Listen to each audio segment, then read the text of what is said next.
Hey everyone, Mike Buenaventura here with the Archambault Buenaventura Team, and we're lucky enough to have Mike Cabral here with 204 Mortgages, powered by Invis. He's here to answer some of the hard-hitting questions about buying a home. Thanks again for joining us, Mike. Now, the one thing that we're going to get to do is have the people on our team who get asked these questions a lot. So it'll be Alexis and Eric coming in, and they'll be hitting you with some hard questions. You ready? I'm always ready. I'm born that way. Perfect. We got the fall sweaters going. We are ready to go. All right, Mike. So I just hosted an open house last weekend, and one of the main questions that I get from a lot of first-time home buyers are, why do we need a pre-approval? The reason why we want to get a pre-approval is some people, they have things under the hood. So we want to look behind the scenes to make sure there's no derogatories on their credit. We want to make sure to see how much they can qualify for. So what their maximum mortgage amount is. The other thing is if there's any blemishes on credit or job history, maybe things don't make sense, I want to ask those questions so we're prepared, so we're not at the last minute and saying, why did the deal fall apart? Right. So we just need to go through all these pre-approval steps to make sure that they know that they're ready to go. A pre-approval is good for 120 days. Okay. Perfect. So can you walk me through kind of what documents that you need as a first-time home buyer? Definitely. So when it comes to people, first-time home buyer, any type of buyer that's looking to qualify for a mortgage, we want to get documents up front. So some of the documents that they will need to, I need to collect from them is you want a letter of employment if they're employed, last 2 pay stubs, so we want the most recent ones. We want to make sure their 90-day down payment history, so from their bank accounts, is given to us. So that's from every single bank account they're going to be using for their down payment.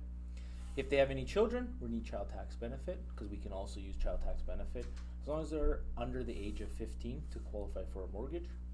And if they're commission based, we'll need their last 2 T4s so that we can do an average of their income. We also, if they're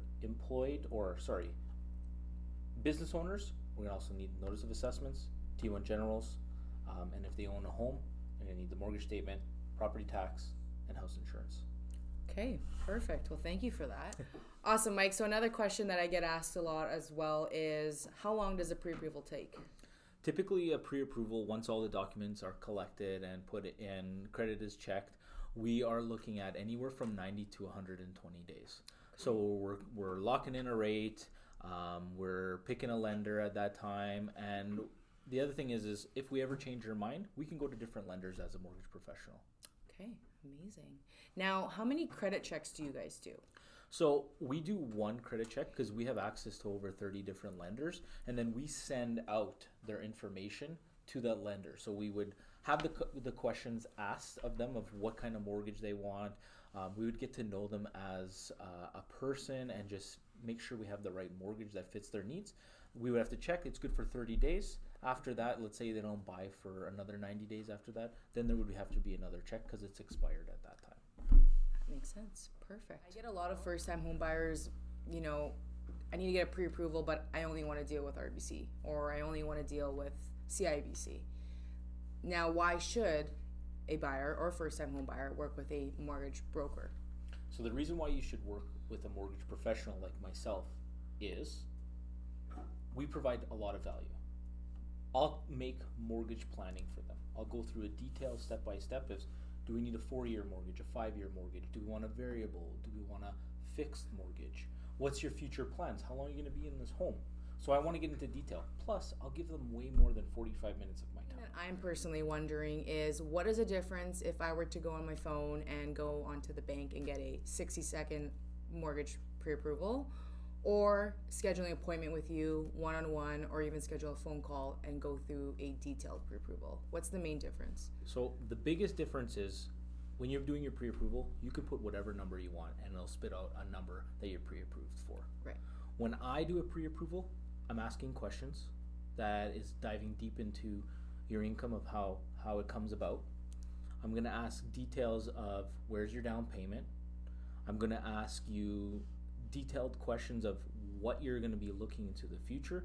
Also, I'm going to be checking credit, which can be huge things like what happens if someone stole your identity in the past and it's showing up on your credit bureau and you didn't know about this, right? Which this has happened to some people. So we need to prepare those pre-approvals so that they don't come up at the last minute, which then hurts the buyers buying the home and really frustrates everyone in the transaction.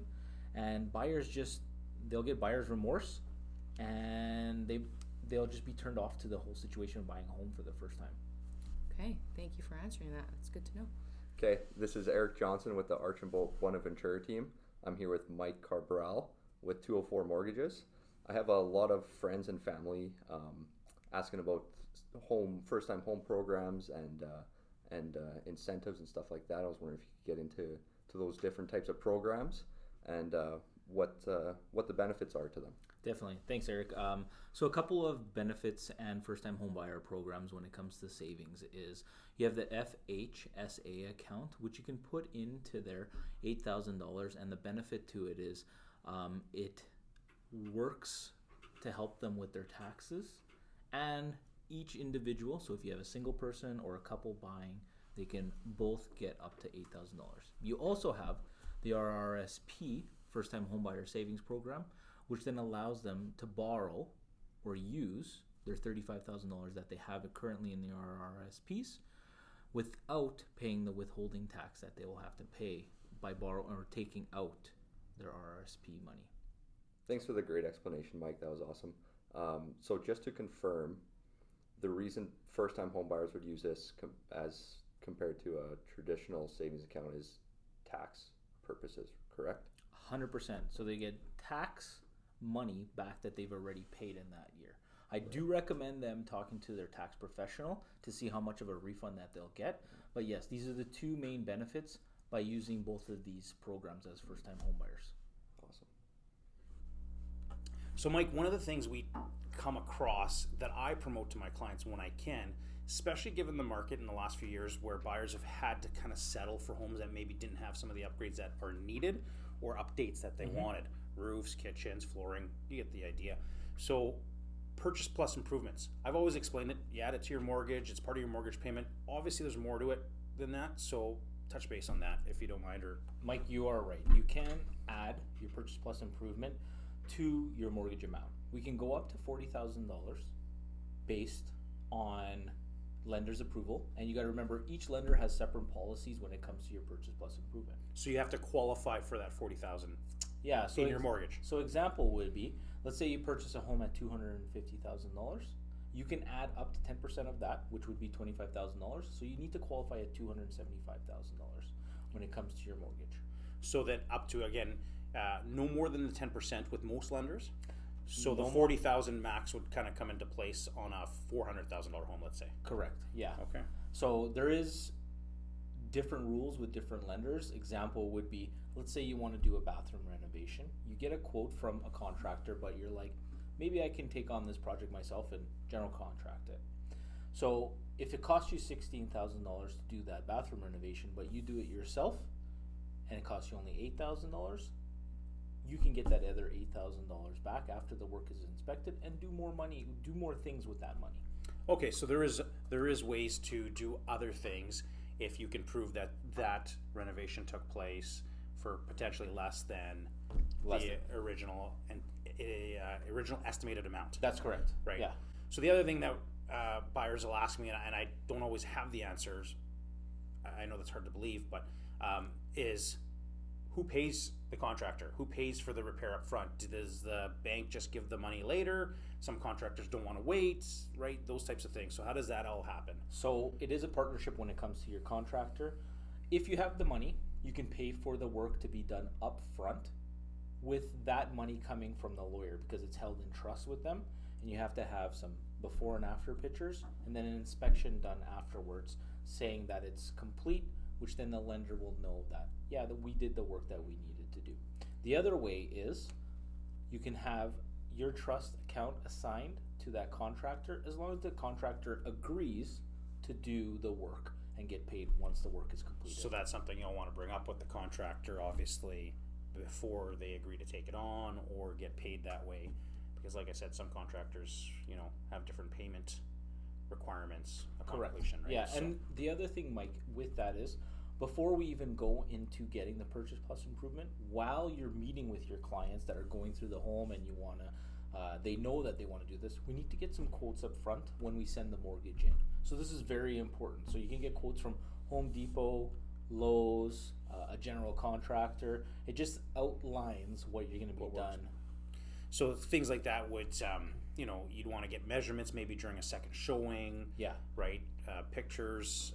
Bring them to, like you said, the flooring contractor or Home Depot and say, hey, I got 900 square feet of flooring that I need, and I like this floor, and they should be able to put together an estimate for you. Correct. Yeah. Right. Definitely. Good. No, I appreciate you answering that. Like I said, I'm sure that not as many people should take advantage of it as they should. I would agree. Because nowadays, with obviously the rising costs of everything and interest rates, I feel like people are wanting to do stuff in their homes and potentially can't because the extra funds just aren't there. It's probably a whole lot easier to put into your mortgage, I would say. I would agree with you. A lot of times afterwards, people come to me and says, I know you told me about this, but we're 1 week to possession date. Can we do this now? The answer is no. We cannot do the purchase plus improvement. There's just not enough time to get the quote, change your mortgage commitment, and then make sure that we can meet that possession date on time. Right. So we want to take this in the planning process. Perfect.